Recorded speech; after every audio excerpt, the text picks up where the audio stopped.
Okay, everyone. As always, it's Monday, so it means something crazy happened on the weekend, and the market is going insane again now, bleeding down 3%, give or take, depending on the market you look at. So, as always, we're going to take your guys' requests. We're going to talk about whatever stocks you want to talk about after I do my little spiel of what I think about the markets here as a chartered market technician. So, if you don't know, my name is Michael Nauss from statsedgetrading.com. I'm a technician, just like a lot of the guys they have on here. I'm glad that we've got a lot of technicians going. And I also do a lot of quantitative trading. That's kind of the thing that separates me. I'm a bit of a quant, so I like to read studies and do back tests on the market and try to figure out strategies that have edge over the long run, and then exploit that edge when I see them kind of come through my systems and scans. So that's how I'll approach the market. So if you want me to know about a balance sheet or macroeconomic event or something, just not really what I do. I again look at the markets through the lens of show me something that has edge, and then show me the chart so I can build an exit plan, entry plan, exit plan, all that kind of stuff, and then we'll go from there. But again, make sure you tell me what charts you want me to look at, and I will go and look at those for you. But first of all, let's do a little screen share here and talk about what actually is happening. So here's the SP 500 down and bleeding. So we gapped down today and then tried to muster a pop for like 5 minutes and then just kind of completely fell apart after that. So I have these lines up here, top and bottom. These lines to me are just the high and low of kind of, you call it the tariff rollback candles. So this was, with the tweet came out saying, hey, we are rolling back all the tariffs all the way back to 10% across the board and all that kind of stuff. And we had that insane rally in the overall market. And then ever since then, we've been bleeding a little bit lower. So, talked about all the time that I like to use stats. I like to look at past and see if it can kind of give us some idea of what's happening for the future. In most cases, when you have a big pop like that, it's generally not the low of that move. You have some sort of move lower. You have these incredibly volatile bottoms not near the bottom. They're usually just some sort of relief rallying, short covering rally, that type of thing. So I think eventually we could roll back down and break through, but I think we could live in the shadow of this candle for some period of time, right? This is a self-made market sell-off that could be corrected overnight. I've been vocal to say I think the way that this bear market ends is a tweet that comes out randomly saying, "Oh, I had a great talk with the China, and they told me I was the greatest guy in the world and sent me a gift basket. So now all the tariffs are gone, and the market screams higher." Unfortunately, we have no idea when that's going to be, unless you're part of the inner circle of the administration. So what we need to do is we need to kind of have our zones marked off and play against those zones. Kind of all we can do. So for me, as long as we are above the low of that rollback, then I think we're fine to be buying stocks. If we break this high, that's amazing. But again, if we break that low, we're probably making new lows, and it's probably a good time to be in cash. And again, unfortunately, we don't know what's going to happen here. So everything that exists inside this candle to me is just a choppy mess. I'm not super bullish when we were up here near the highs, and I'm not going to be super bearish when we're in the middle, just because I think we have this kind of back and forth, this chop and slop type of mess. Now, a couple things were really interesting to me watching the market this morning. First of all, Bitcoin. And look at this daily Bitcoin candle. We are not only not going down with the market, which is what is kind of happening in through here, where the market's been consolidating just sideways. We are moving higher while the market's moving lower.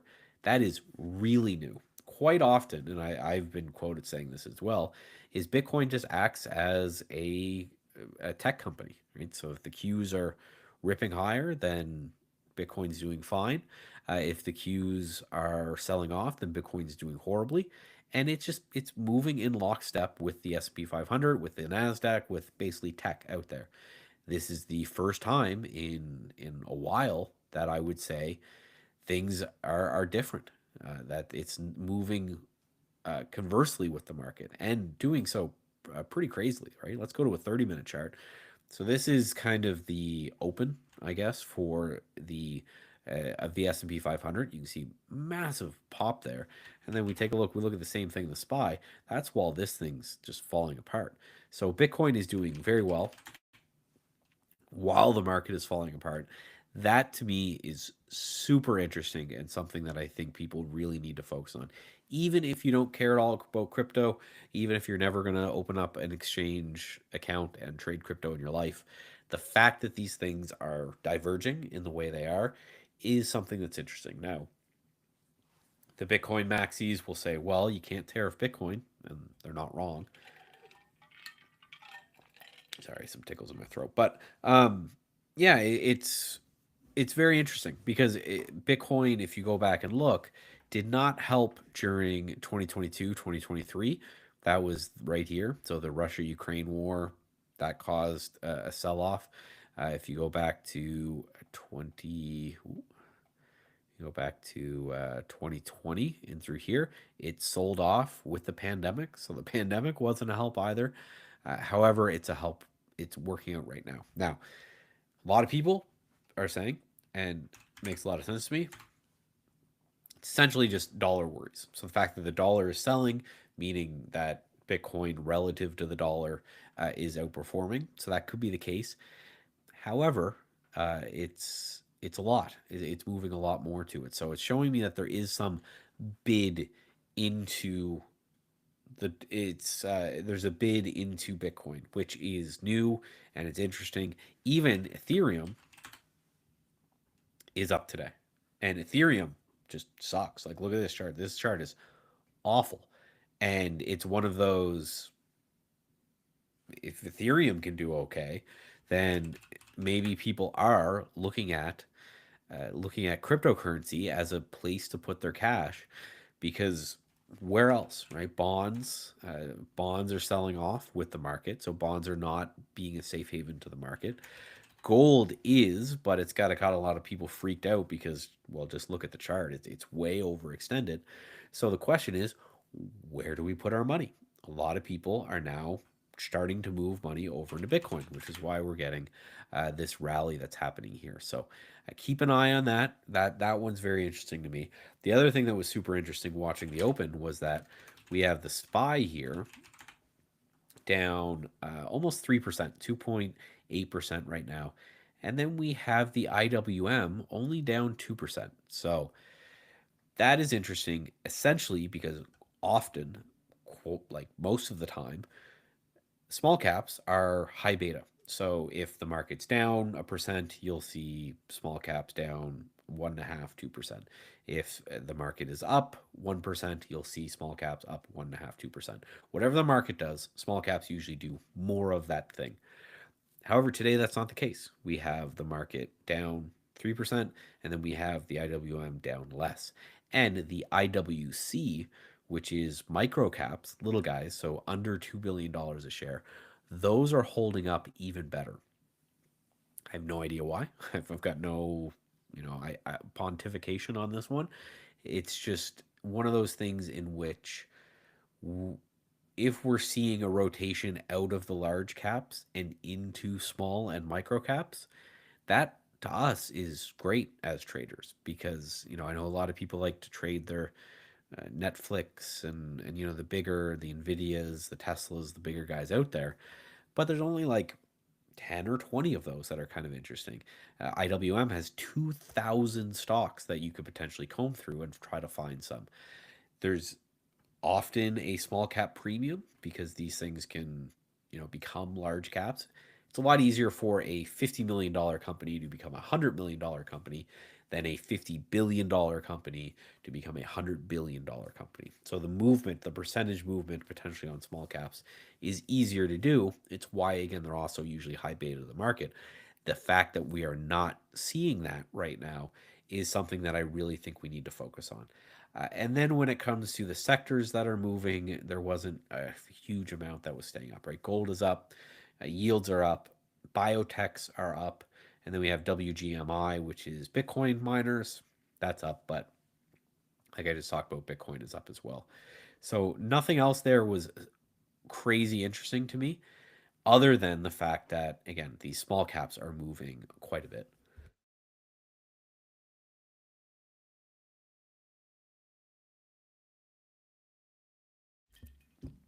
I swear, as soon as the kids are in daycare, it's all over for us dads. They're just sick all the time. TGTX. Someone was looking at this. So this is a therapeutics company, and just like I talked about, it is this is I believe both a small cap and a biotech, and biotechs were doing relatively well. Small caps were doing relatively well, so it makes sense that this is up today. This is a this is a nice looking chart. Right? It's a very typical. It's a nice looking uptrend every time it comes in, and there's buyers coming in at higher prices. That's what you want to see from a stock with a nice uptrend. Has earnings in a little bit. Be careful. Quite often, earnings doesn't matter as much in biotechs uh, as it does in other stocks, just because it's more about. It's a lot easier to understand how much a company will make as a biotech uh, than a lot of other things. But you just need to know, right? There could be a guidance or something there to keep an eye on. And I like the fact, again, I always say if there is one kind of discretionary setup that I could take until the end of time, if you said, okay, Michael, all your quant stuff is gone, you have to trade the markets just based off support and resistance or one thing forever, it would be just this. It would be when a prior area of resistance starts to act as support. It just shows that there was a lot of people here selling their TGTX or shorting against the TGTX around this $37 area. Enough sellers that it forced the price down to the 27s. So when we break that and we come back in, we have people who were selling against the price initially, maybe being sad that they sold as they watched the thing rip to 45. And then we also have the shorts that as they were shorting, they were underwater for a period of time, and now they see that their account has come back to even. You combine those two things together and you say, okay, well, that could be an interesting place for traders to dip their toes in and start to buy back. So the fact that we came into that zone, we had this crazy bottoming tail right here, but then we've held that zone. To me, that makes for an interesting trade, right? If you're thinking that there's going to be another expansion leg higher here into the 50s, then you have a pullback into an area that makes sense. And then we're holding that. So, for me, if I was to trade this, where you're wrong. If we end up breaking under that level, then that's the trade that we want to take, right? We want to have some sort of idea there that, hey, if we fail there, then again, that's the idea. That's the trade we want to take. So yeah, that's a good look. It's a good looking stock there. And the other comment, everyone is bearish during to the current U.S. admin. It's not so much. I don't think it's so much the administration. Um, well, it is, but let me clarify that. Uh, November is when you guys have your election. Yeah, right here. So it gapped up and then ripped when Trump was elected. So it wasn't so much they don't like the guy. And again, I'm a Canadian, so I have no dog in the fight here. It's not so much they didn't like the guy and what happened. Is they don't like the tariffs. They don't like that. That's right. This what happened right here is that Liberation Day, the tariffs. So we started to sell a little bit going into that as soon as he started to talk about tariffs. And then when the tariffs were really hit, that's when the market tanked. And then when the tariffs were lifted, that's when the market ripped. So, it makes it really easy to know what happened is they don't like the tariffs. They're not interested in trading the tariff side of things. So what we need is those tariffs to be resolved. So that's why I say that this ends with some sort of chat in which it says, "Oh yeah, I had a chat with China, and we got all of our stuff sorted, and we're all super happy now. It's a great time. Everything's fantastic." Just because as soon as that occurs, then it's like, okay, tariffs are out of the way. You know, uh, a lot of things without getting all the macroeconomics and everything of it. Trade can pick back up. Jay Powell actually could lower rates because he can't right now because tariffs are inflationary, and if he lowers rates into an inflationary environment, then we're just getting crazy inflation again. So there's just a lot of things that we're waiting for to say uh, once the tariffs are done, the market can move as if. So that's what the whole world is kind of functioning on. The whole world is waiting on is some type of you know give me a break on the tariffs, and then we'll end up chatting after that. So until then, we're, in my opinion, range bound, right? This range right here was caused by the tariffs, and then this range right here was caused by the back off of the tariffs. So now that we know that that's roughly where the market's hanging out, we need some sort of alleviation to occur in that, or an escalation that will push us lower. But we just need this to resolve in some way. Right? And it's such a wide range. It's like a 10% range. So it's very easy for the market to chop around inside of that range. So, all right, now next we are going to take a look at. Sorry, I'm opening this up here on. I'm going to mute myself because I do have the Twitter chat open as well. I've got all kinds of chats open here, so you guys can ask wherever you want about whatever stocks you want to look at.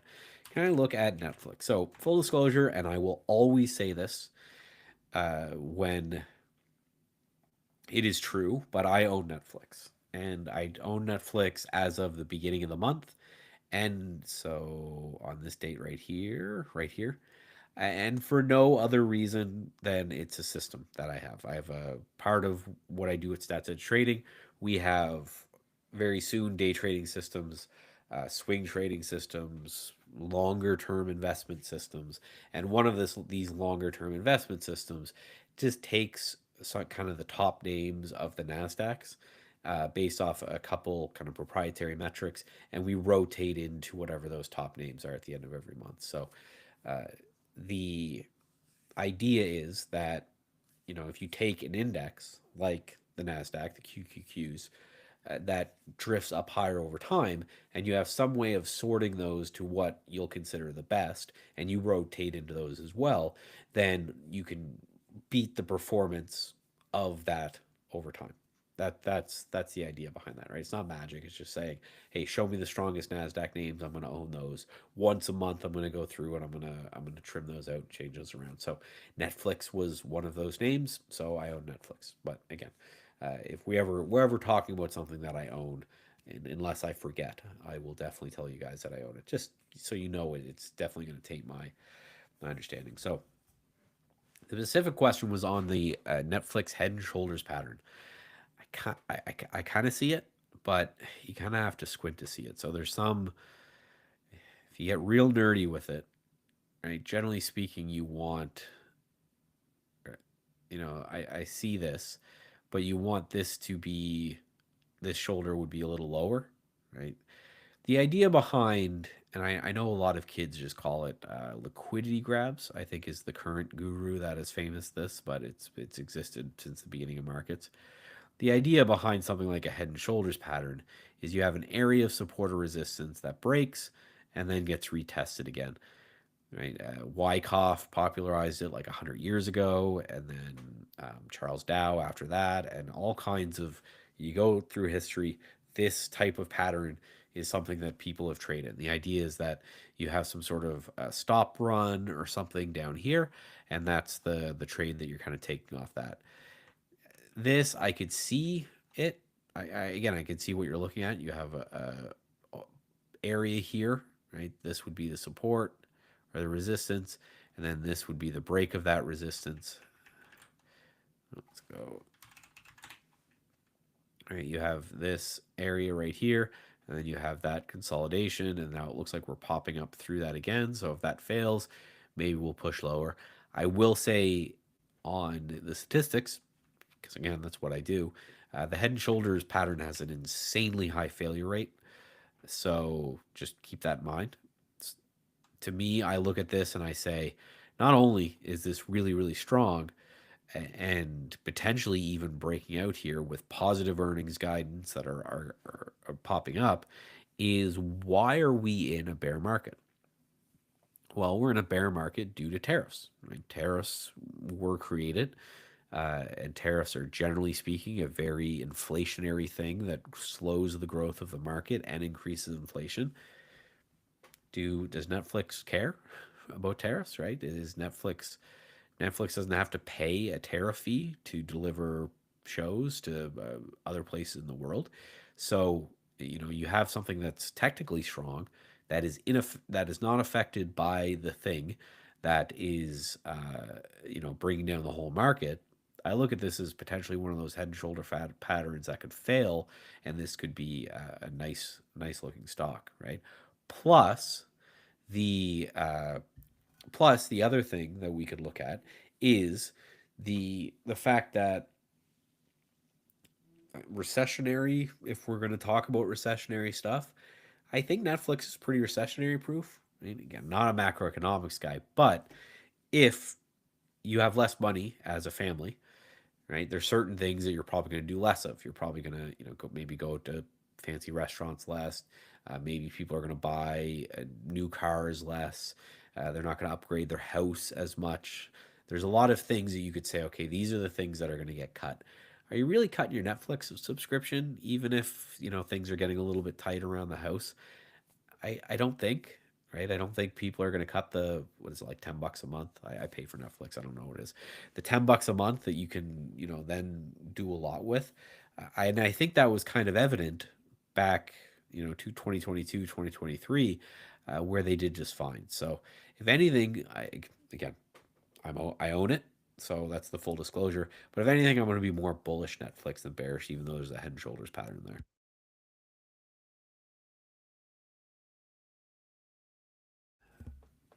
So that's just my take on it. Again, could be wrong, but yeah, I look at this as it's a really strong company that's doing good things, and they have lofty goals. They are tariff proof, and so far we don't know yet, but so far I think they might be recession proof as well. AAL, American Airlines. So I just talked about things that potentially could, um, have problems if there is a recession on the horizon. Travel makes sense to me. Also, I don't know if you saw the charts out there, but there was, I think it was actually the Stock Twits account that tweeted it, way less travel into and through America for other countries based off of kind of what's going on with the demonization of other countries. I don't think travel is actually a massive part of the American economy, so I don't think it's an economy affecting thing. However, right, American Airlines is going to make way less money if people are traveling to America. So I look at this and I say, okay, well, we are right at a major level right here. And this is the 2020 lows. So American Airline is back to the depths of the pandemic. Not what you want to see, right? Uh, Everyone thought the world actually shut down, and we are back to those prices. So that's not something that I potentially want to take a shot on here. However, if you want to, at least you have the zone. That pandemic low is 830 or 825, 830. So, a very simple thing to say is if you're below 825 in the overall or in American Airlines, you're below 825, you're probably wrong and you got to go. So, if you think it's going to hold in and you like it here around $9, you're risking like $1 a share. So, the question you want to ask yourself is, do you think there's a chance that you could make $2 a share? Well, if so, say you buy 100 shares down here at $9 a share and you're risking $1. So you're risking $100. Well, if it ever gets to $11 a share or $2 up, well, you can sell half and then you've kind of got a free trade for the rest of it. Um, so you could take that shot. For me, I just look at this and I say it's an awful downtrend. Airlines are a rough business anyway, uh, like super hard business to run. They're very capital intensive. They're very regulated. Oil and you're upkeeping the planes and the airports. It's a very capital intensive business with a lot of competition and very low margins. You take that and you combine it with the fact that people aren't traveling to America very much, and the all the problems with Boeing and everything. Again, it's just not a place that I'm personally going to put my money at all. However, one saving grace here for not Colgate Palmolive CL, one saving grace for the airline industry as a whole is that we have oil breaking down. So I always you zoom out from oil too much, things get crazy because this is where oil was trading at negative $60 a barrel. But you look at this zone right here, 63, $64 a share, and you see this zone here. We held this all the way back at 2021. This was an important zone. Well, we have broken under it pretty substantially, and now we bounce back to it, and now it looks like we could be rolling over again. If oil rolls over, that has to be a positive for something like American Airlines that is funding itself via that's how they fund themselves, right? Is one of those that they're looking at all of these different ways of how do you fly planes? Well, what are the major imports or inputs of flying a plane? Well, right, I'd say the biggest is going to be the oil it takes to move that thing around. So there's a positive. If we have an oil sell off, you could maybe get a boon for American Airlines based off of that. But the chart point of view is just really, really ugly. To me, it's one of those. My old mentor used to call these basement window trades, where he's like, it's okay to jump out the window as long as it's a basement window, which just means you're at a very significant low. And if you're wrong, you're going to get out at that very significant low. You can see right here. So, again, take the shot. If you like it, just have an out because it is not uncommon for bankrupts to go, or for airplane companies to go bankrupt. As a Canadian, I know Air Canada has gone bankrupt like 10 times by now and had to get bailed out by the government. A lot of airlines go bankrupt a lot. Just it's again, it's a very rough business. I always say if you want to become a millionaire, first be a billionaire and then put your money in airlines. So, all right, got a couple left, but then make sure you continue to ask questions as we go. So first we have Wolf Speed. Ish. Uh, it's not a great looking chart. This is actually a pretty bad looking chart. Anytime a stock is $140 down to $2 a share, you know, be careful. That's a massive drop. It means whatever they're doing, the world doesn't like. Electronic technology, semiconductors. Let's see what these guys do.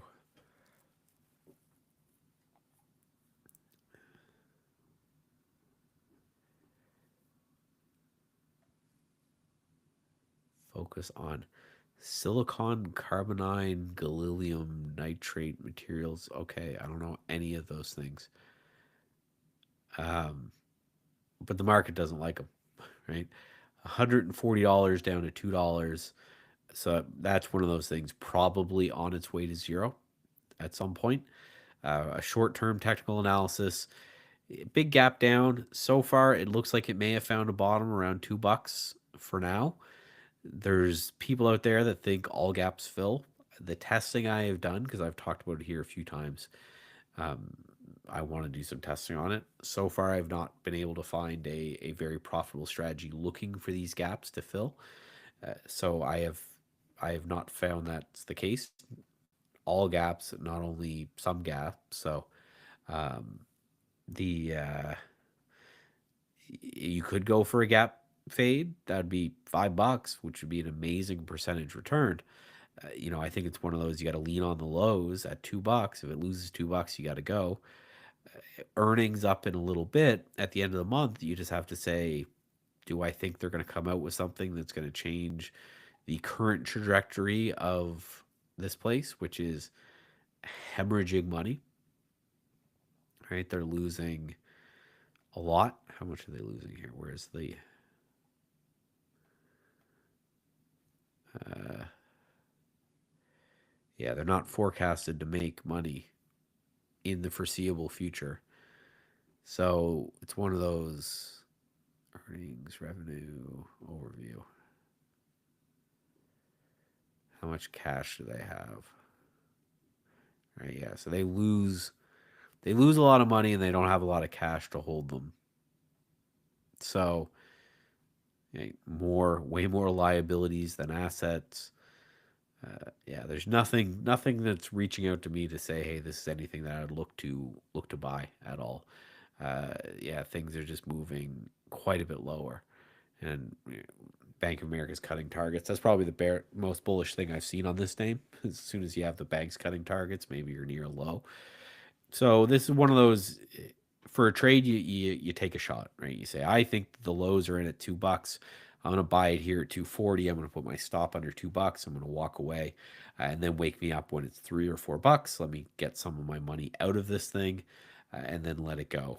There's nothing here that says that this is a long term kind of buy or turnaround story. Could be. I just think it would have to consolidate sideways for a longer period of time and then break out before it would do that. KOLD, natural short, ultra short natural gas. Now, first tip for anyone who's always looking at these inverse ETFs, which I love. First of all, I think I always kind of talk about these things as they're negative, but they're not. I love these inverse ETFs. I think they are great trading instruments because it gives you the leverage of trading an individual stock without having to pick that particular stock. The issue with them can be they degrade over time. So how this becomes a double leverage thing is they use derivatives, they buy options, they buy futures, they buy that kind of thing, and over time they will slowly degrade down. And the biggest culprit of this that I always show is LABU, LabU, and let's go to like a monthly chart on LabU. Right, this thing was never a $5,000 a share ETF. They just slowly degrade over time, and then they do reverse splits, and they degrade and do reverse splits. It's a feature, not a bug. So the fact that they degrade again means that they're only good for short-term trades, but it also means that you don't want to do your analysis on KOLD. You want to do your analysis on not URA, UNG, because this is going to be the opposite of that, and it's going to be a better representation of what's going to happen. Because if you think UNG is going to push lower, that's why you're buying KOLD. And again, just makes more sense to do it on the underlying security as opposed to the derivative. It's like why people don't do like technical analysis on options. Some do, but they're really weird people. So I wouldn't. So that's the idea there. Now, buying KOLD here to me is probably a little too late just because of how much natural gas has sold off. I had been in natural gas for a long period of time in through here, and then when we broke down of this area right here, I got out. But it's already fallen from its highs, what, by half? Where is that? Yeah. It's down 40% or so from highs. To me, I don't want to. Natural gas in particular is kind of a mean reverting asset. So you can see for the last couple of years, it's been buy the dip, sell the rip, buy the dip, sell the rip over and over again. I'm not going to bet that that's kind of change anytime soon. So if anything, when we're coming down here, it's probably a good chance to look for a bit of a mean reversion buy. Um, I would focus, especially if you're trading KOLD, I would focus on the short term nature because, again, it will degrade over time. So even if you're right on the direction, if you're holding it for a long period of time, you'll lose money. And that's like probably the worst feeling in all of trading is to be right on direction and then to be lose money. Like I think natural gas is going to go down. I'm going to express it with this option or inverse ETF or whatever. Then you lose money, and then because and natural gas goes down, that's a really crap feeling. So yeah, I would again probably not do it because it's stretched down here right now. Uh, this is one of those things where you kind of look for bounces and then you shorten them as well. And then you got to remember there's some face rippers that can happen here, right? So from the lows to the highs, that was the double in natural gas. So just be very careful because, of course, if this doubles, it means you're going to be pretty much wiped out on that KOLD, right? It will do reverse things. So just be careful. To me, I in the also it's in no man's land right now.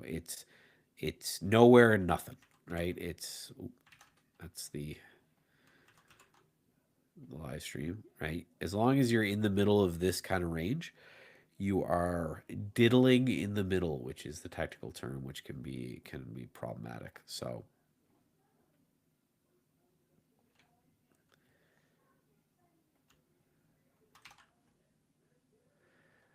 MVST. Then we got some more questions, but again, we got 20 minutes left, so let's make sure we utilize those. So MVST, this one's kind of interesting because if you look at this, so I'm looking for reverse split, but I haven't. Anytime you see this weird line right here and then it starts trading, that means this was a DSPAC. So at some point, this was a SPAC. It got DSPAC'd here at 10, it ran to 20, and then fell to 16 cents.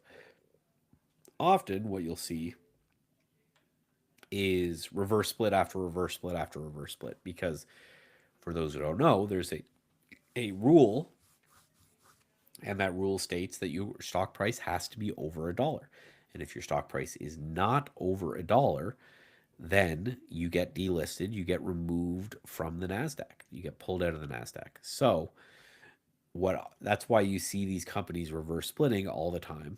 There's one here that I mentioned that's probably going to go to zero. What was it? TGTX? No, TGTX was good. Maybe it was on something else. A BRB. A B R B. Yeah, this one's a perfect example. So this stock was never 350 or $400,000 a share. What happens is every time this company sells off and gets under a dollar, they have to do a reverse split to stay listed on the Nasdaq, and then they do another reverse split, and another reverse split, and another reverse split all the way down. This is just how they have to stay listed on the Nasdaq. And every time they go under a buck, they do a reverse split. They go under a buck, and then so on and so forth, forever and ever and ever until the company gets delisted and goes to zero. There's some companies that I've seen that if you look at the split adjusted price, it's in the billions of dollars. Uh, so, again, what does this mean? This means that something like MVST didn't have to in order to stay listed. It was down there at 16 cents, but was able to come out with some sort of a news or some sort of change in fundamentals to keep itself above a buck and then keep itself listed on the Nasdaq, which is very rare. Generally speaking, you see a stock like 20 cents or so, you go, okay, they're going to have to do a reverse split in order to stay listed. So the fact they haven't done that is kind of interesting. And then it's been holding whatever this gap is. So this looks like to me company changing news where whatever they've done has completely changed the way the market looks at the company. Right here, you're getting priced at bankruptcy. Right here, you're saying maybe you stand a chance. So I just look at it and say, this, could this be the most epic inverse head and shoulders of all time? Where you've got right that like this kind of thing, maybe. So that's an interesting look as well. But it's an interesting looking chart. So I think you kind of just treat this here as a potential just flag right here.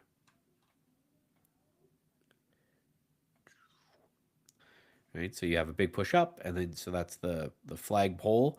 Then you have the flag, and now it looks like we're breaking out here today.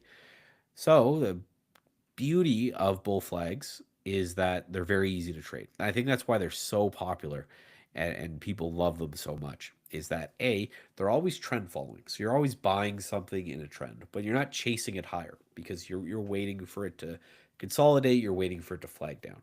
People really like that. And then you right again a breakout and then a push higher.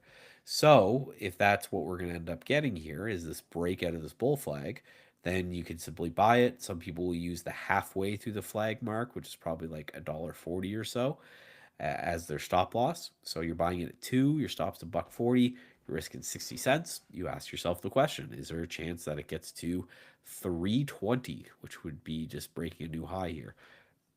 Why 320? Because that would be 2 times your risk. So say you're risking $1,000 on the trade. As soon as you can get 2 times your risk, you take half out, and then whatever you've got a free trade after that. If it comes back down, it's your stop loss. It'll be a break even trade. If it rips to back to $10, then fantastic. I mean, you've done amazingly.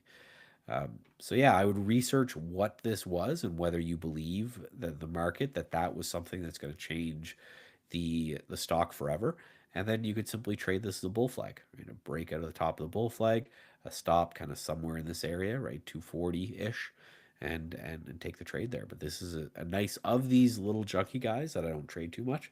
This is interesting just because they were able to save themselves from delisting and doing a reverse split. Quite often, reverse splits are the kiss of death. If you have to do a reverse split, it means you could think of no other way of saving your bacon. So that's an interesting one.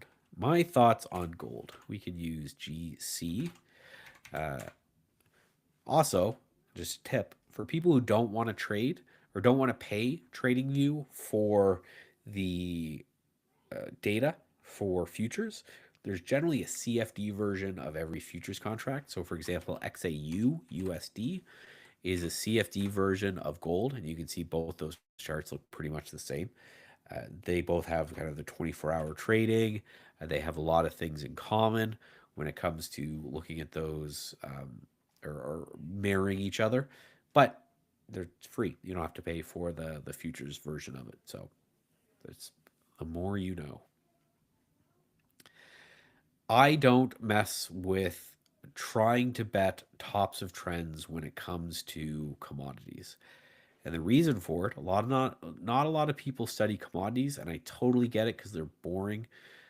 But commodities do this thing, and they've always done this thing since the beginning of them, where they do absolutely nothing until they do absolutely everything. And they don't mean revert in the way that equities do. A lot of junk, especially junk stocks that just rip like 50, 60%, will often come back down at some point. Not necessarily with commodities. So, I'm talking about this, right? We had this long period of time. This is 2020 till 2025, a 5-year period in which gold did absolutely nothing, and then it ripped, 50% ish from that point. That's very common when it comes to the 60%. Very, very common when it comes to the commodity space. Full disclosure, I have a little bit of gold. It's a tiny bit. I bought it on this breakout way back here. And I would love to say I held the whole thing, but of course I didn't. And a good example of this doing nothing before you do everything in the commodity space is looking at coca, right? You have 10 or 2016 all the way till 2023 where absolutely nothing at all occurred, and then a breakout from there. And if you had tried to fade this, that is a 200% return. So again, this is what commodities do. This is why you'll see a lot of trend following traders, trend following systems traders, and all of that uh, do exactly this, in which they trend follow this particular strategy. Um, they trend follow commodities, because when you get a trend in commodity, you don't need to get them very often. You get a couple of them here and there, and then you're loving life, right? So,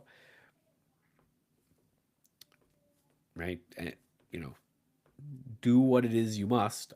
But this kind of push from here is something that I'm not going to fade.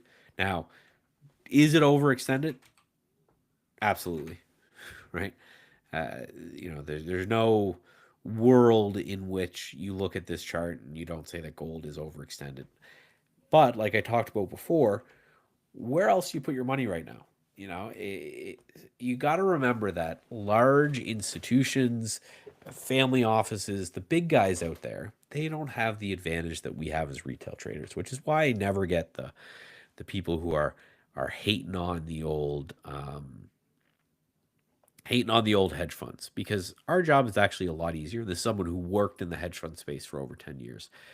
They have a lot of things when it comes to I need to be they need to be in or they need to be in the market. They have to be.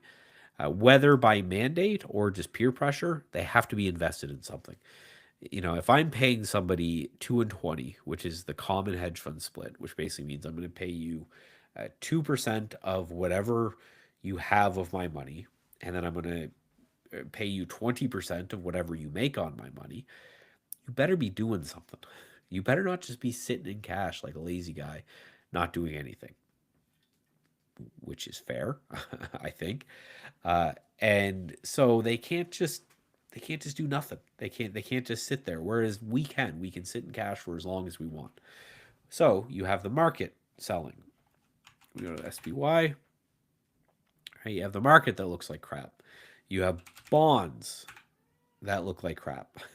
You have a lot of these different things out there that are absolutely horrible for the market. So you got to put your money somewhere. So I think commodities, gold, and even silver to some extent, is going to be that way.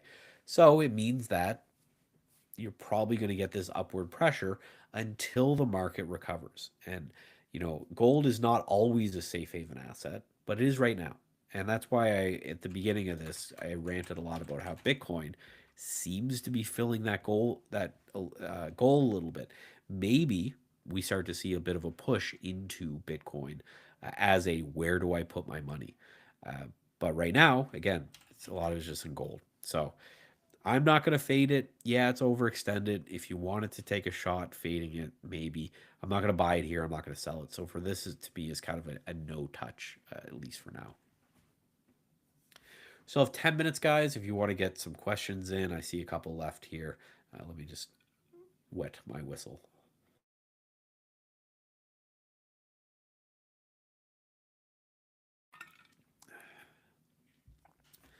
I have been day trading SS, SQQQ and SH while we're in this bear market, gold working. Um, yeah, a lot of people go to day trading in volatile markets, and I actually think it's a great idea. Eh, Assuming you have a system and that system is tested and that system works. I know a lot of people that will basically look at the VIX. Right? They'll say, "Hey, if the VIX is over 25, I'm a day trader. If it's between 25 and 15, I'm a short-term swing trader. If it's under 15, I'm just going to be a buy and hold investor." And that I think makes a lot of sense because when the market is, and this you can, tons of studies on this. You can look them up, or you can just trust me, bro. When the market is really really volatile, everything gets correlated, right? When the market is crashing, everything in the market crashes. When the market is not so volatile, you can have some stocks moving up and some stocks moving down, and that's this kind of bifurcated market. When the market is crazy, everything is going to move with the market. So what a lot of people do is they just say, okay, if everything is moving with the market, I'm going to sit mostly in cash, and I'm going to try to take a trade here or there in the queues. When the queues have a 5% range in a day, there's a lot of money that you can make there if you have the kind of the right system and the right way to trade that. And then when the markets calm down, you shift that money back into swing trading. If the markets really calm down and they're boring, where they're just grinding higher, then you're just a buy and hold investor. Some people will do it based off of other metrics too.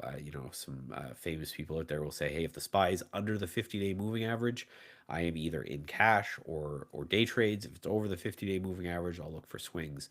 A lot of these things again make a lot of sense because right now there's a lot of opportunity in trading the markets that will not be there forever. At some point, this will also pass, and the markets will calm down and become boring again. It's just the way it happens. We never know when it happens, but it just will happen at some point. So yeah, you could use the VIX, you could do whatever. I like again the SQQQ. SH is the SP 500, right? Then you have the TQQQs. There's tons of these different instruments.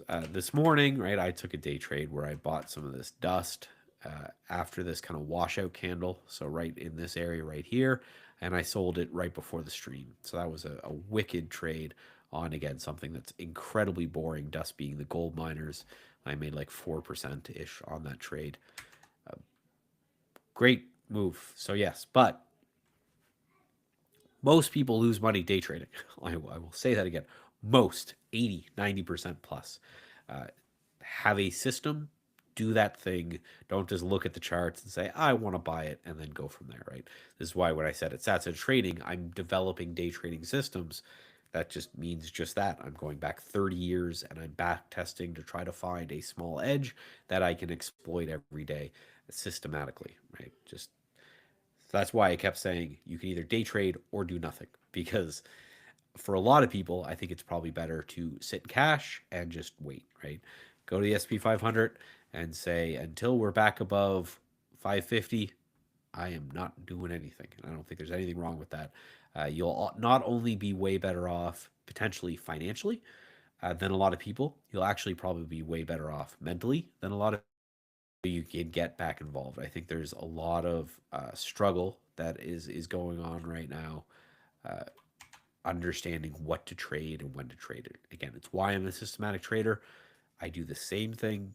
You know, systematic trading, it's Groundhog Day for me, right? I have the exact same process that I will go through every single day for my day trades, every single week for my swing trades, regardless of the market's incredibly volatile or super super dead. And to be honest, it's beautiful and I love it. SUNE. Eesh. So this is this is a perfect example. So this is one of these companies that is most likely going to go bankrupt. You can always see this is saying that it was worth $8 billion a share at some point. Of course, it was never priced at $8 billion a share at any point. This is what I was talking about when you have to do reverse splits to stay listed, right? So you have to do a reverse split right here to stay on the stock exchange. That was a 1 for 4. And then you had a 1 for 15. And then you had a 1 for 50. And then did you have another one here? That's sandwiched between two earnings. Yes, you had a 1 for 200. Holy smokes. So, yes, this just means that this company cannot do like that MVST that we talked about. They were able to figure out a way to say we are turning the business around and this is how we're planning on doing it, to the point that the market was like, okay, we're gonna buy you. This stock can't. So when you look at this and you say, wow, this went from $110 to 3 in a couple days. No, it didn't. This is a split adjusted price. So it was a couple cents to a couple cents, right? It was a penny stock. But to stay listed on the NASDAQ, again, you have to be over $1. It's just one of the rules. So when I look at this, I say, well, if the company can't figure it out, estimate it losing $36,000 a share. It's funny. Um, there's no reason for me to be interested in this either way. There's no reason for me to be long because it's probably going to go bankrupt at some point. Um, remember Bed Bath and Beyond? The company told you that it was going to go bankrupt, and there were some people that still wanted to buy it, which I'll never understand. The so the bankruptcy risk of this is very high, though the market is telling you that the stock is going to go bankrupt. And then on top of that, I'm not going to short it because could this thing rip to like $13 from here? Yes. Is it likely? Absolutely not. Because again, these are all inflated numbers. It was not a $500 stock in February, right? It's just it had to do this 1 to 200 reverse split. Now, so you do a reverse split, right? Which just basically means you shrink your float dramatically so that you increase your price. When you shrink your float that dramatically, usually